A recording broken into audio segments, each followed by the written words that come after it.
Hello friends, कुछ बच्चों के रिक्वेस्ट आए थे कि ये जो ग में मात्रा लगी हुई है नीचे, इसे हम कैसे पढ़ते हैं, इसका कैसे उच्चारण करते हैं, इसके बारे में बताइए। तो ठीक है, मैं आज मेरे इस वीडियो में आप लोगों के साथ शेयर करने जा रही हूँ कि ये जो ग में मात्रा लगी हुई है ये कैसे पढ़ते हैं, इसे हम क्या कहते हैं। तो हिंदी में जो ये ग में नीचे मात्रा लगी हुई है इसे हम एक्चुअली र पढ़ते हैं, र। और इसे हम कैसे पढ़ते हैं, कैसे प्रोनाउंस करते हैं, ये आज मेरे इस वीडियो में हम देखेंगे। देखिए यहाँ पर लिखा हुआ अ और यहाँ पे ग और नीचे ग में र की मात्रा लगी हुई है। अब इसे पढ़ेंगे कैसे हम? अ ग फिर र, अ ग र वाल, अग्रवाल। फिर यहाँ पर देखिए, यहाँ पे ग में भी र की मात्रा लगी है, ग र ह न, ग्रहण। और यहाँ पर भी देखिए ग में आ की मात्रा के साथ नीचे र लगा हुआ है। तो पहले हम ग को पढ़ते हैं, फिर र को पढ़ते हैं, बाद में म को पढ़ते हैं, ग्रा मो। अब यहाँ पर भी देखिए नीचे ग में र लगा हुआ है, तो ग र स त, ग्रस्त, ग्रह, ग्रीष्म।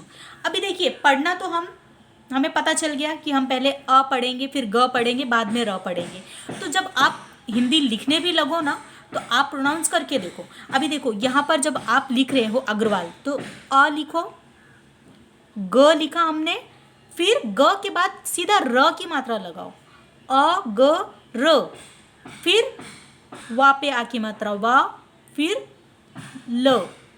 हो गया ना, सिंपल सा। तो जब आप प्रोनाउंस करके देखेंगे ना तो पहले क्या आता है? आ आता है, फिर ग आता है, फिर र आता है। तो ये हो गया अ ग र वाल, अग्रवाल।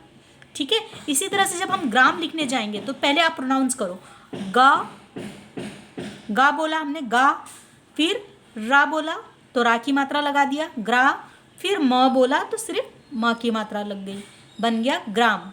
इसी तरह से देखो ग में हमने क्या लगाया है? र। तो पहले ग र ह, ग्रह।